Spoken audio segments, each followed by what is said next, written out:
Assalamualaikum warahmatullahi wabarakatuh. Pada kesempatan kali ini saya akan menyampaikan tugas koneksi antar materi pada modul 1.4 mengenai budaya positif di lingkungan sekolah.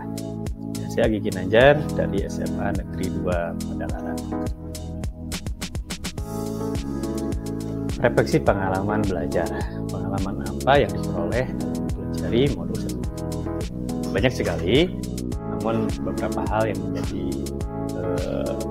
highlight adalah bagaimana kita bisa menghubungkan dan menyadari bahwa tindakan yang siswa kerjakan itu pasti didasarkan pada kebutuhan dasar mereka berkaitan dengan 5 kebutuhan dasar manusia, serta bahwa individu adalah yang memiliki kontrol sepenuhnya atas tindakan yang dilakukan, sekaligus mematahkan ilusi bahwa guru itu bisa mengontrol dan memiliki hak untuk mengatur seluruh tingkah laku dari murid.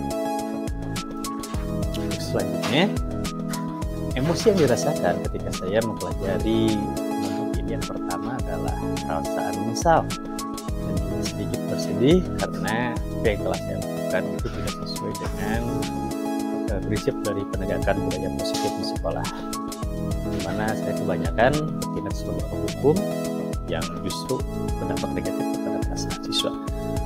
Namun setelah itu muncullah perasaan optimis dan semangat bahwa saya bisa memperbaiki kesalahan saya berbuat dengan cara mempraktekkan apa yang saya dapatkan dari proses pembelajaran di modul ini, yaitu bagaimana menciptakan budaya positif dengan menempatkan murid sebagai individu yang sukses, bukan individu yang gagal, dan belajar dari kesalahan yang mereka lakukan dan berusaha untuk menyelesaikan permasalahan yang datang dari dirinya sendiri. Hal apa yang sudah baik dari diri saya dalam hal menumbuhkan budaya positif?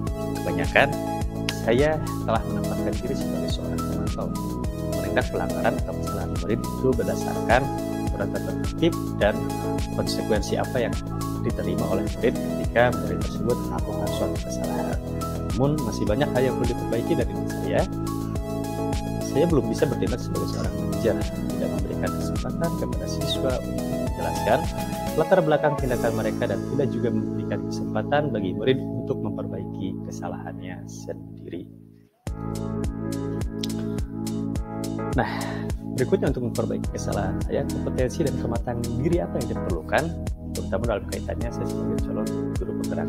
Dalam hal menciptakan budaya positif, banyak sekali kompetensi yang perlu saya tingkatkan. Namun, berkaitan dengan peran saya sebagai guru penggerak, saya harus bisa menjadi sebagai penggerak yang mewujudkan kepemimpinan murid, sehingga murid saya bisa memiliki kemerdekaan dalam dirinya untuk mengatur dan mengelola dirinya demi mewujudkan potensi terbaik yang mereka miliki.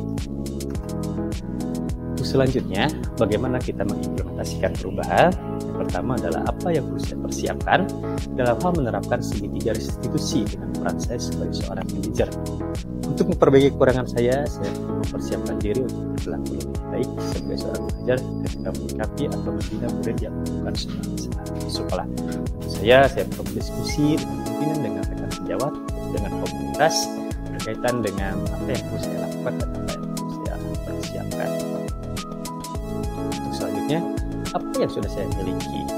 Selain tentunya wawasan baru yang saya peroleh dari modul ini, saya perlu menggali beberapa resource sumber daya yang saya miliki yang bisa saya manfaatkan untuk mengimplementasikan perubahan peran saya, dan diantaranya yang sudah saya miliki adalah pertama, peran saya di sekolah yang kebetulan diamanai sebagai wakil kepala sekolah kurikulum, juga disertai dengan kesempatan dan dukungan penuh dari pimpinan untuk mengeksplorasi gagasan dan menerapkannya di sekolah selama gagasan tersebut memang baik untuk sekolah. Adanya komunitas praktisi yang saya gerakkan dan bisa menjadi sarana bertukar pikiran dan pengalaman dalam membentuk budaya positif di sekolah. Selanjutnya, tantangan dalam mengimplementasikan perubahan. Yang pertama, paradigma berpikir dan budaya yang sudah terbentuk dari rekan sejawat yang mayoritas terbiasa dengan peran sebagai seorang penghukum di sekolah ketika menindak berbagai tingkah laku siswa, terutama yang berkaitan dengan pelanggaran tata tertib.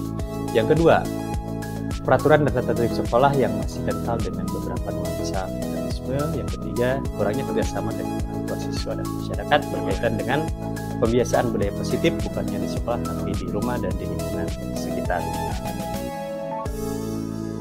Nah, solusi untuk menghadapi tantangannya yang saya ajukan di sini, pertama pemanfaatan komunitas praktisi dalam memberikan pemahaman dan paradigma yang baru sesuai dengan nilai-nilai budaya positif yang baik kepada rekan sejawat, bertukar pikiran dengan pimpinan dan rekan pengelola sekolah untuk menyesuaikan aturan tata tertib sekolah yang sesuai dengan positif. Yang terakhir, bekerjasama dengan komunitas sekolah dan masyarakat melakukan kolaborasi sinergis kebiasaan budaya positif tidak hanya di sekolah namun juga di rumah dan di lingkungan masyarakat. Demikian refleksi dari pembelajaran modul 1.4 yang bisa saya lakukan. Terima kasih. Maaf jika ada kekurangan. Wassalamualaikum warahmatullahi wabarakatuh.